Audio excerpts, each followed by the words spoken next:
జగన్నాథస్వామి రాత్రిపూట పొలానికి వెళ్లి పాటలు వినేలా చేసిన ఆ అమ్మాయి ఎవరు? పూరిలో వంకాయలమ్ముకునే ఒక సాధారణ వ్యక్తి ఉండేవాడు. అతనికి అమాయకమైన నిశ్చలమైన ఒక కుమార్తె ఉండేది.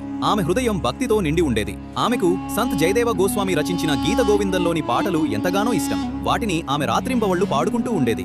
ఆమె స్వరంలో ఎటువంటి శాస్త్రీయ లయలేదు, కానీ నేరుగా జగన్నాథుని హృదయాన్ని తాకే భక్తి మాధుర్యం అందులో ఉండేది. ఒక పౌర్ణమి రాత్రి ఆమె తండ్రి ఆమెను పిలిచి, అమ్మా, వెన్నెల వెలుతురుగా ఉంది, వెళ్లి వంకాయలు కోసుకురా, ఉదయం మార్కెట్కు తీసుకెళ్లాలి అని చెప్పాడు. నిద్రమత్తు కళ్లతో లేచిన ఆమె ముఖంపై అదే భక్తి గీతముంది.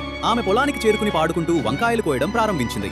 ఆమె పలికే ప్రతి మాటలో ప్రేమ ప్రవహిస్తోంది. ఆ ప్రేమే సాక్షాత్తు జగన్నాథ స్వామిని అక్కడికి రప్పించింది. ఆయన తన దివ్య స్వరూపంతో ఆ పొలానికి చేరుకుని ప్రేమలో మునిగిపోయిన బాలుడిలా ఆ అమ్మాయి వెనుక నాట్యం చేస్తూ వెళ్లాడు. ఆయన పీతాంబర మంచులు వంకాయల ముళ్లకు చిక్కుకుంటూనే ఉన్నాయి. కానీ ఆయనకా ధ్యాస ఎక్కడుంది? భక్తి ఇరువైపులా ఉంది.